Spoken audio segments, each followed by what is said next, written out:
ทีมเฮากะค่ำเลย6 โมงเลยปูนบ่แห้งยังเห็ดอยู่เอ้ยไปนี่ต้องจัดพิเศษให้เพิ่น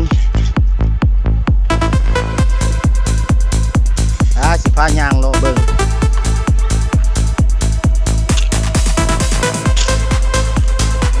ก้าวเดินอย่างมั่นคงตรงไปข้างหน้า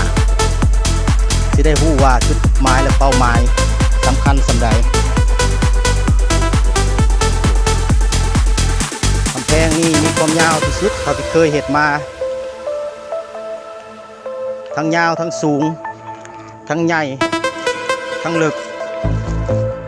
ยังบ่รู้ว่าสิไปมีจุดจบอยู่ไสเนาะ